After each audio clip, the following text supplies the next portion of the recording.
Well, today I have the opportunity to give a sermon, and the title of the sermon is Genesis chapter 50, verse 20. Genesis chapter 50, verse 20, if you'd like to turn there.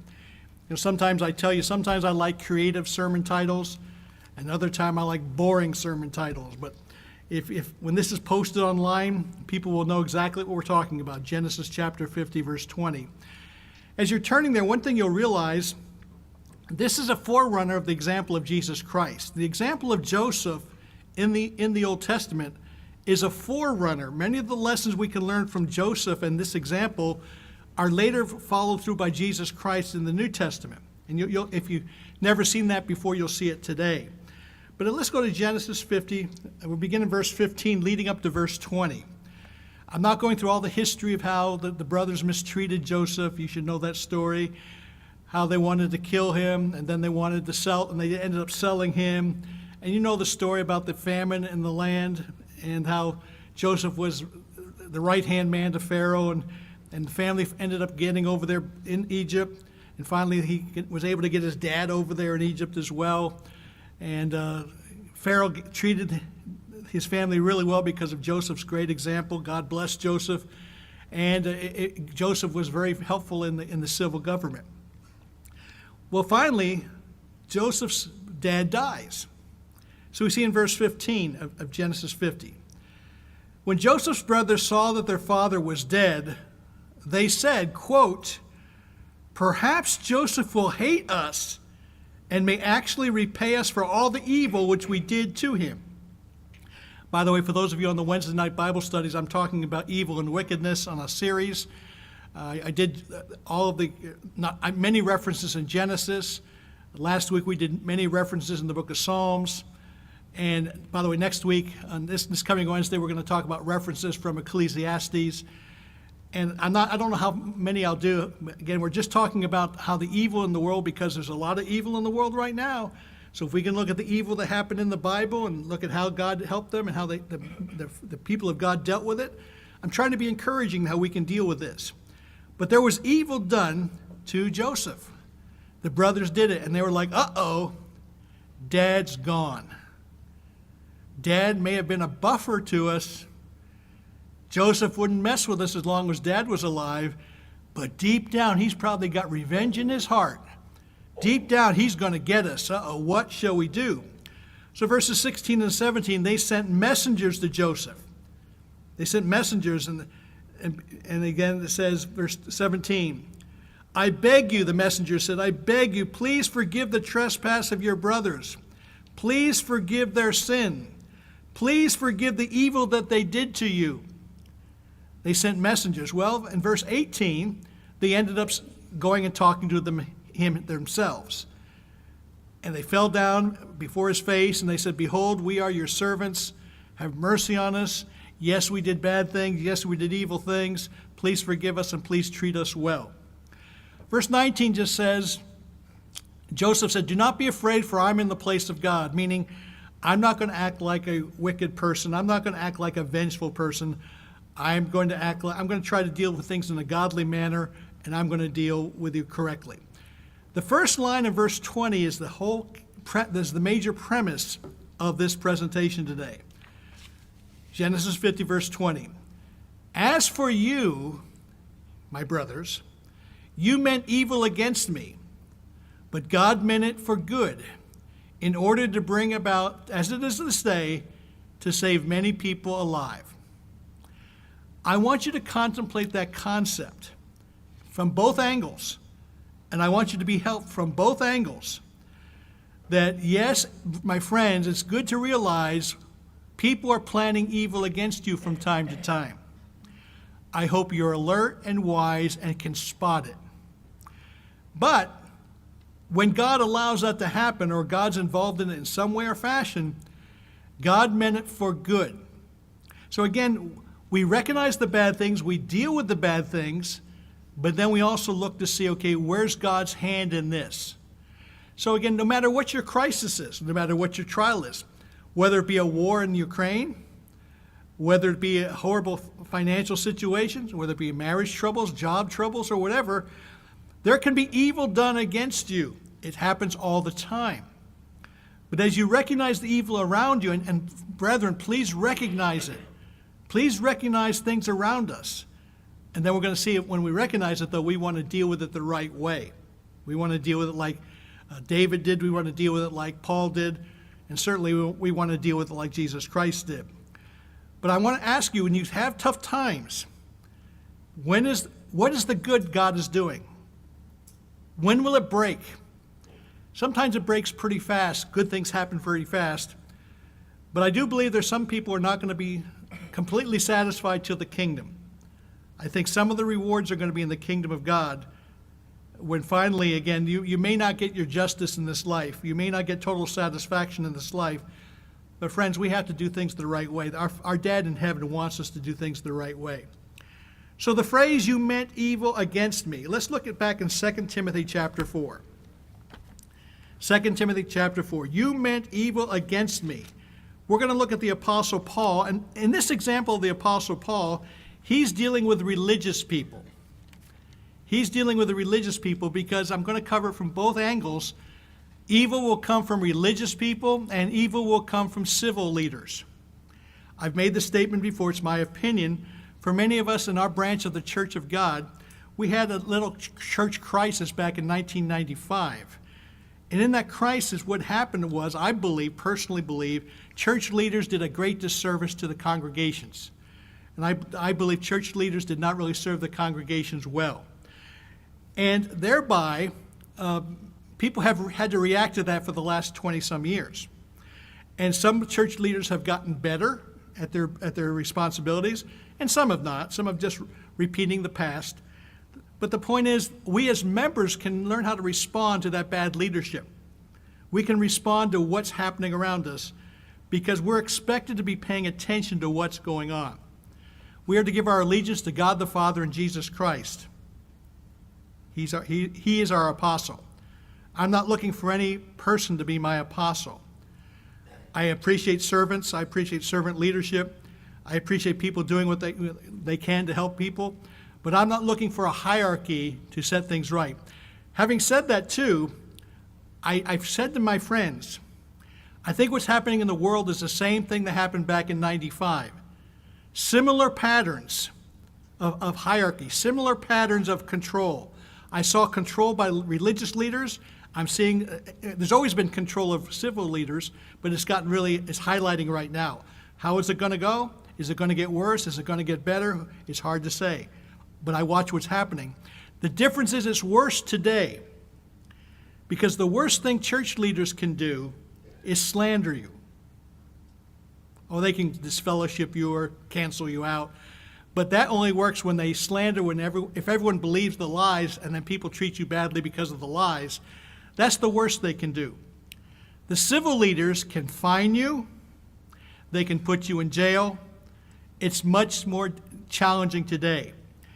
And if we believe the book of Revelation talks about church leaders and civil leaders coming together, which seems impossible, but yet nothing's impossible to God.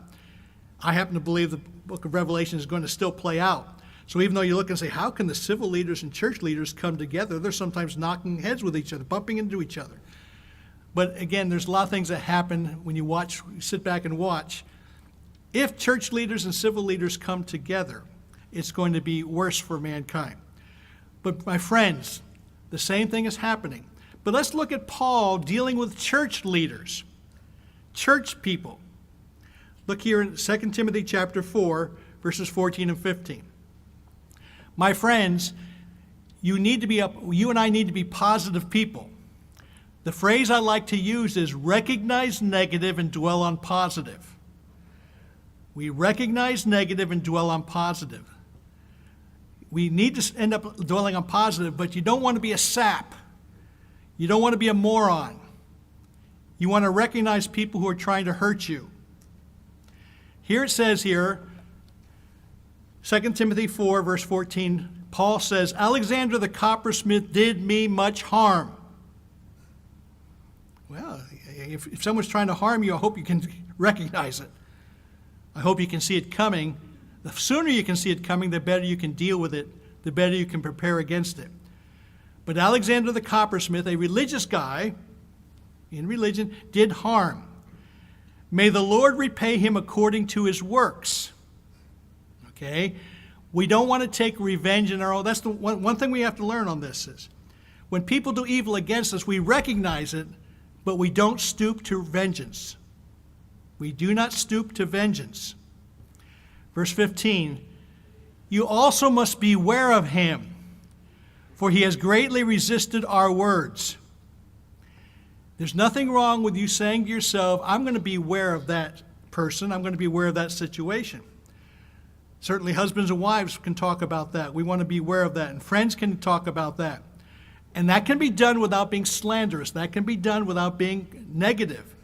But certainly you want to recognize negative because it happens around us. Okay, now let's look at Romans chapter 12, because the Apostle Paul talked about how to deal with stuff like this. When we recognize it, here's what we're supposed to do. Romans chapter 12, Romans 12, verses 17 to 21. Paul writes, repay no one evil for evil. Have regard for good things in the sight of all men. As you recognize negative things, you also recognize positive things. And if you're going to have a relationship, you build on the positive things.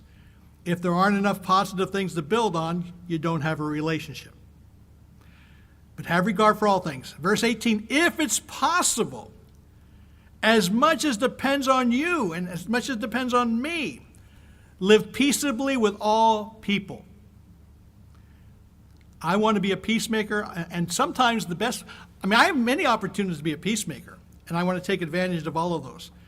Sometimes to be a peacemaker means I just have to stay away from someone. And to be real honest, again, I've told you my goal in life is to treat everyone better than they treat me. I want to treat every human being better than they treat me. For my enemies, that is so easy because they don't treat me very well. So if I just do even a little bit of kindness, I'm way ahead of the game. You know what's tough? You all. Because you all treat me so well. For me to treat you better than for you the way you treat me, that's tough. I have many friends around the country who they treat me so well, and I want to treat them better than they treat me. So what a relationship we have, each of us treating each other well. But again, if someone wants to treat me poorly, I want to recognize it. I will recognize it and think, well, do I really want to have that relationship where they're just chewing on me? Or can I really have that kind of relationship? But so again, we want to be peacemakers wherever possible. And it says, beloved, verse 19, do not avenge yourselves, rather give place to wrath. You should sometimes be angry at something that happens. It's not wrong being angry, but it says be angry but sin not. And one of the best ways to not to sin is, first of all, talk to the person in the biblical fashion, and second of all, take it to God. Say, God, I'm putting it at your feet. You know what's going on. You know what's being said. You know what's happening. I am not going to take vengeance in my own hand. I'm not going to do it because you don't want me to, Dad. But I'm going to trust you and give it to you, and you're going to take care of it because vengeance is yours. Now, verse 20, and I've said this many times, I have people who are maybe even might be a mild enemy. If they are hungry, I will feed them. And if they're thirsty, I will give them something to drink. But I will not take their abuse. Now, again, that's easy in churches. The civil government may be hard to resist the abuse. Because civil government can put on abuse and we lose control really quickly. But see, verse 20 says, therefore, if your enemy is hungry, feed him. If your enemy is thirsty, give him a drink. For in so doing, you'll heap coals of fire on his head. And I want to mention that. Some people take that as you want to do it so you do heap coals of fire on their head. I don't push that approach.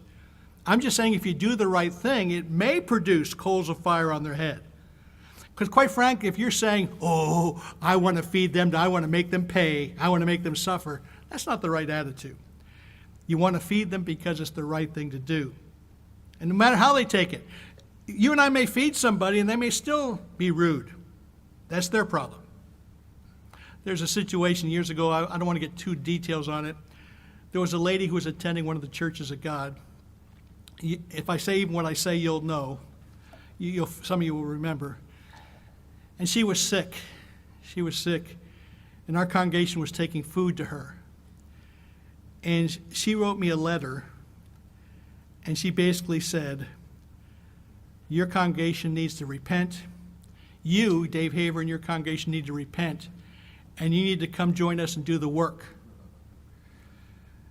Well, I wrote the lady back, and I said, appreciate your reaching out to me. I have no intention of joining your congregation. I have no intention of following. I was supposed to follow her, their leader. I said, no, I have no intention of following your leader. And I said her name. I said, you are our work. The fact that you've said what you said, we're going to keep bringing food to you. That was our work. I would, even though she criticized me personally and she criticized us, we still took food to her because it was the right thing to do. And that was the work. That to me is the work. I don't mind people doing service projects. They want to go on TV, radio. I don't care. But don't rock around like you're God's gift to mankind and the rest of us are just scum. That's not very godly. So the fact is, we want to do the right thing. Now, verse 21 could be a presentation all by itself. Do not be overcome by evil, but overcome evil with good. And again, like I said, I'm doing my Bible study on evil, and we want to do the right thing. We want to do the right thing no matter what people choose to do toward us. Anyway, that's one aspect of you meant evil against me. Let's go back to 1 Samuel 26. 1 Samuel 26, verses 21 through 24. This is David dealing with civil government, King Saul. Paul's example was dealing with religious government, religious leaders who weren't doing the right thing. But there's also civil government who doesn't do the right thing, and as I said, that's more dangerous. This is really an amazing story to me. We covered it a little bit in the interactive study. 1 Samuel 26, verses 21 through 24. Here we have David dealing with Saul. Now, we can go through the whole story about how bad Saul was toward David. How he tried to kill him twice with spears, and just kept trying to kill him and chased it after him. And David had to end up in one of the caves. And in one of the caves, he wrote one of the Psalms. That history helps make some of the Psalms come to life, by the way. You can look at the superscription. It'll say, this one was written by David when he was in the cave running from Saul. And then when you look at that, that really makes it amazing. Because Saul was after him. He had armies after him. They were looking for him. They were trying to track him down. And there were 2 times when David could have killed Saul. One time when he was in the cave. He was hiding in the cave, he and his men, and Saul and the men came into the cave. And David could have killed him right there. In fact, some of the soldiers, some of David's friends were saying, God delivered him to you. God brought him right here. This is God's will. Kill him. You can do this now. We can end all this. And David said, I will not raise my hand against God's anointed. By the way, be careful of those who say God's anointed is one special church leader. We're all God's anointed, folks. We're all God's anointed. And so, yes, he did not take it into his own hands. He did not, he followed the same approach as Paul did. He did not take vengeance in his own hands. And the other time, remember, he snuck into the camp. He snuck into the camp. In both cases, he let Saul know that I could have killed you. I could have killed you. Well, because of that, Saul has a reaction. Was it permanent? Certainly, I'm glad he had the reaction he did, because if he still had a vengeful attitude after David showed kindness to him, that would really be bad. But notice what happens here, because this also happened to me some time ago. Years ago, there was a man in one of the churches of God who had done some pretty evil stuff to me. I don't want to go into that. It's no one's business, really. I've forgiven him, and I hope he's repented before God. God will forgive him. But I don't trust the man at all. Don't trust him and I wouldn't trust him for anything, the way he dealt. And I hope he's a changed man. I still don't trust him. I can't wait for the kingdom once we're both changed. Well, he reached out to me, said, if we make a public thing together, how we get along so well, that would really do well for the church of God. Well, I wrote back to him and I quoted this example, and I said, quite frankly, I don't trust you. And I'm not going to do anything that's political.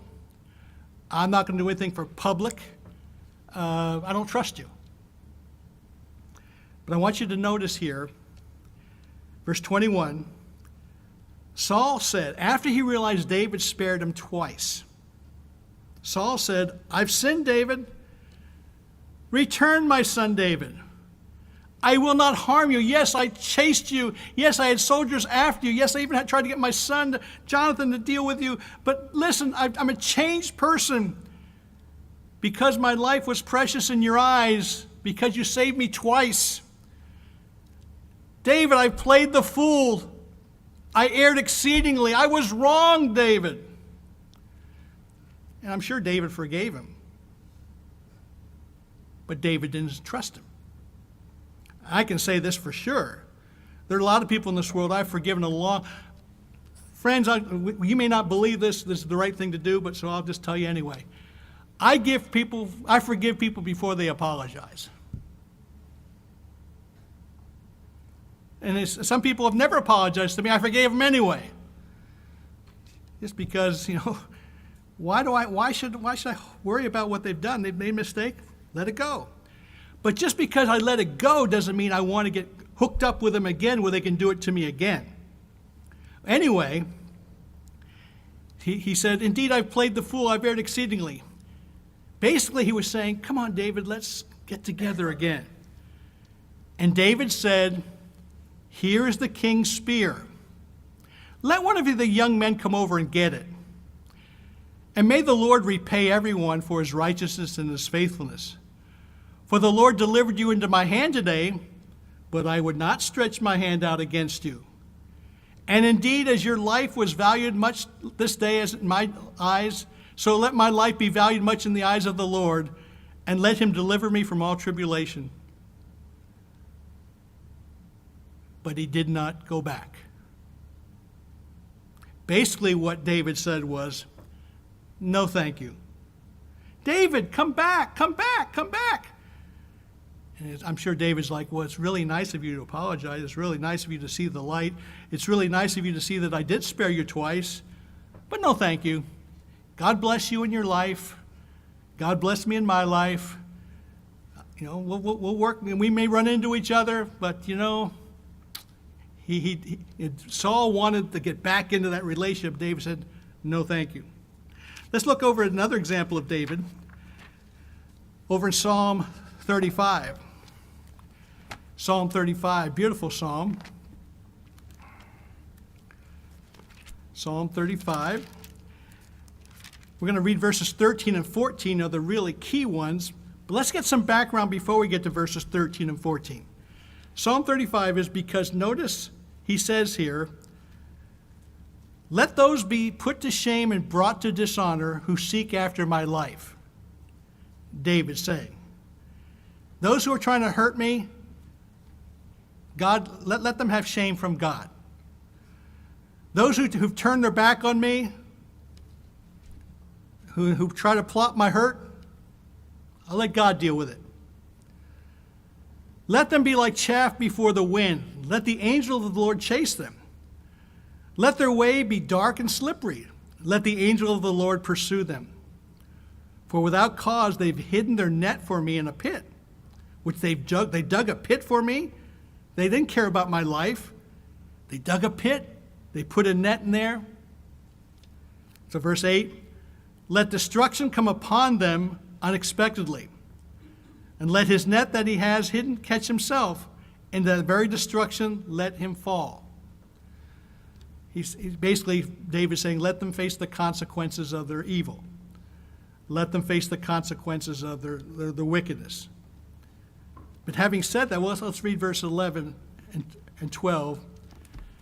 Fierce witnesses rise up. They ask me things that I do not know. They reward me evil for good to the sorrow of my soul. They practice evil against me. It doesn't make me very happy, David said. Doesn't make me happy at all. But I want you to notice verses 13 and 14. because this is the same attitude that Paul talked about. Even when people act badly toward you, he said, as for me, when those people were sick, I had sackcloth for them. When they were sick, I humbled myself with fasting, and I prayed for them. Verse 14, when I saw troubles in their life, I paced about as though he were my friend or my brother. Even though they didn't treat me like a friend or a brother, I took the high road, David did. David took the high road and said, I'm going to treat them right, no matter how raunchy they treat me. In the last part of verse 14, I bowed down heavily as one who mourns for his mother. Everybody loves their mother. And he's saying that just as I love my mother, I treated these scoundrels like they were my mother. I didn't like this. I didn't like seeing them sick. I didn't like seeing them hungry. I didn't like to see them suffering. So even though he was like, they may have to face consequences for their mistakes, I really feel badly for them.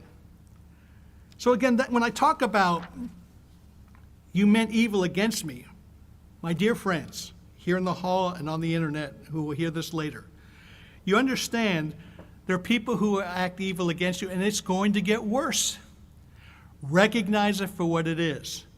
But when you recognize it for what it is, have the proper reaction that pleases the Father and your older brother. Have the proper reaction that pleases the Scripture. Now, the last part I mentioned, remember we talked about you meant evil against me, but Joseph said God meant it for good. Let's turn over to Acts chapter 2. Acts chapter 2. Remember I said that Joseph was kind of like something that a forerunner of Jesus Christ himself. He took the high road. He was such a good example, and he was leading toward the great example of our older brother, Jesus Christ. We have in situation in the book of Acts, kind of like a microcosm of what went on there, a microcosm of people treating Christ poorly, and it looked really, really bad. But God had a plan. Christ died. He was beaten before he died. His disciples all scattered. It looked like an abject failure. We know the story. 3 days and 3 nights later, he was raised. And again, not only was it not a failure, it was the great success story that was prophesied. But sometimes things look bad for a while. And I want you to consider this, my friends, because I know some of you are going through trials that are pretty rough. And you know people are going through trials that are pretty rough. And you can say, Dave, are you telling me that something good's going to happen next week? I wish I could promise you that, but I can't. I can't promise you when something good happens. I know the good can happen in the resurrection itself, but sometimes the good happens before that. But there are people out there who mean evil against you, and that's, I think, going to get worse. But even though they mean evil against you, God sees, God knows, and he's going to make it good. Obviously, we want it good quickly. We would all take something good 3 days and 3 nights later. That's pretty quick. But I know people have been through trials that have lasted for 10 years. I don't want to go into details. I have friends who had some really family trials, lasted for years. And I would cry with them, I would be with them, and all of a sudden something good happened. And yet some situations the good won't happen until the kingdom. But the point is, we want to find out what the good is. I want to mention something I mentioned in the interactive. I think I mentioned it to some of you in a text message. You know, life right now is pretty rough. I think the border crisis is the worst I've ever seen it. The censorship, it seems as bad as it's ever been. On and on and on and on. I see a lot of bad things, but I want to remind you of something that happened to me back in 1979 in Iowa. I was moving there from Pittsburgh, Pennsylvania, and the interest rate for buying a house was 11%. So while the interest rate now is not that bad yet, it's heading up. That is one thing where some of the inflation factors were worse back then than they are now. But we're not at the end of the story yet here. I can't imagine wanting to pay 11% for an interest rate. I think Dixon said when you had your other house, you may have had something up that high too. But we haven't had that high for a long time. Well, I don't think this was evil, what was happening, but it's an example of being disappointed and deflated and something good happening. So we did all the paperwork. We went back to Pittsburgh to get our furniture and things. And while we were in Pittsburgh, the bank said our loan did not go through. Well, we were devastated. We were disappointed. We were like, this is just what we need. Why me? Probably like, why me? Woe is me. Probably doing all that stuff.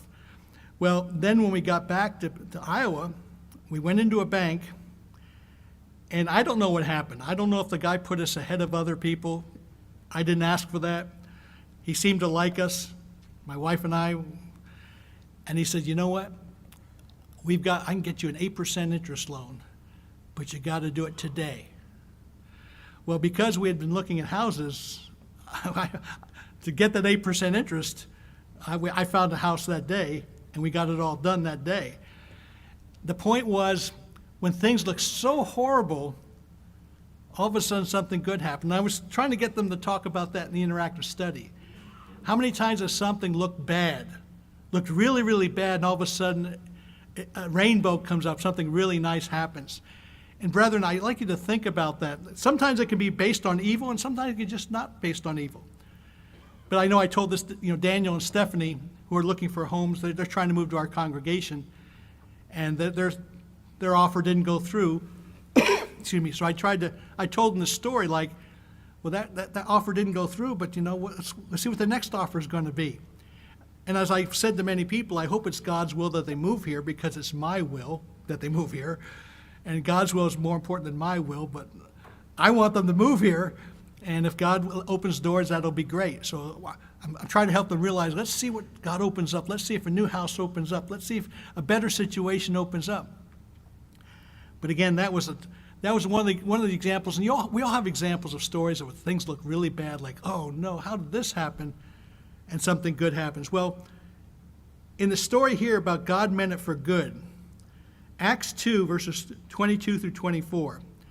Men of Israel, hear these words: Jesus of Nazareth, a man attested by God to you by miracles, wonders, and signs, which God did through him in your midst, as you yourselves know, him being delivered by the determined purpose and foreknowledge of God, you've taken him by your lawless hands, you've crucified him, and you put him to death. But God raised him. He loosed the pains of death, because it was not possible to hold him in the ground. The death and resurrection of Jesus Christ shows how things can look horrible, and all of a sudden things break. My friends, let's swap little challenges we have. Only tell people things that you don't mind. Make sure you trust the people you tell things to. But if you're going through something, whether it be an illness, whether it be a relationship or whatever, yes, it looks bad. Yes, the storms are bad. Yes, the clouds are dark and dreary many times. But God sometimes brings things around quickly. But I have to be honest with you, sometimes it takes a while, and sometimes it may take a whole lifetime. So I can't make any promise saying, I guarantee you it's going to all turn out good tomorrow. But we can pray that it does turn out better tomorrow or next week, and we will try to accept his will. But part of the greatest way to accept his will in your relationship with your Father in heaven is realize that God does mean things for good. We don't always understand it, and we wish we could, but we look to see how he makes things happen to us. Let's conclude with some scriptures in Peter. Read some scriptures in Peter here. 1 Peter chapter 2, verses 19 and 20. Because 1 Peter 2, verses 19 and 20 shows again, you and I, we go through trials. Things look rough. But what gets us through? Your relationship with your dad in heaven. 1 Peter 2, verses 19 and 20. This is commendable if because of conscience toward God, one endures grief. My friend, I know some of you are enduring grief, and some of you have endured grief. Some of us in this room have suffered wrongfully. But it's commendable when you act like your Father wants us to act. What credit is it if when we are beaten for our faults, if we take it patiently? You know, if we kind of earn it, if we earn the penalty, it's no big deal to suffer the penalty. But if you do good and you suffer a penalty and you take it, that's commendable. See, that ties into not getting vengeance. Like David kind of prayed that God would take vengeance on the people, and people have different reactions about that. But certainly we want to make sure we're not the one taking the vengeance. We want to make sure we're not the one doing it. When you do good and do it patiently, that's commendable before God. Notice chapter 3, verse 17. This is a theme throughout the Bible here.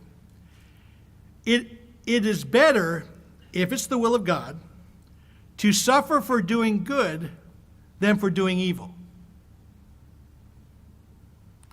That may not feel any better. You know, if you rob a bank and suffer because you rob a bank, well, you kind of had it coming. But if you didn't rob a bank and you're accused of robbing a bank, I mean, how about you? I don't like being falsely accused. I'm not really good at it. Maybe you're good. I'm not good at it. See, if I've done something wrong and someone says you've done something wrong, yeah, I can take it like a man. I can take it like a human being. I can take it. But so if you do something right and you're accused, that's not easy. But what Peter's saying is, you know, sometimes you got to take it on the chin. Look at chapter 4, verses 12 through 16.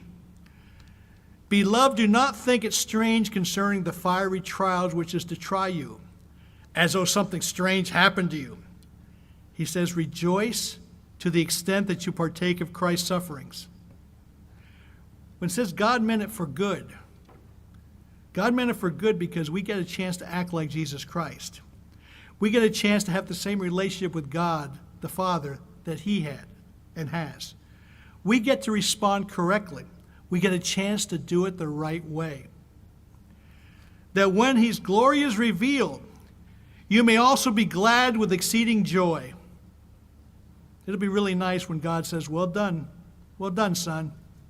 You handled that well. Good job. Unfortunately, there's going to be times he'll say to me, you didn't do such a good job with that one. And I'll say, but Dad, and he'll say, I know the excuses. I know the excuses. Yeah, it was pretty tough, but you know what? You should have handled it better. Didn't I do any good on that one? No, you didn't do too good on that one. On that one, you did great, but on that one, you didn't do too good. If you are reproached for the name of Christ, you are blessed. That's a good spiritual concept to think about. For the Spirit of glory and of God rest upon you. On their part, God is blasphemed, but on your part, God is glorified. Verse 15, don't suffer as a murderer, a thief, an evildoer, a busybody.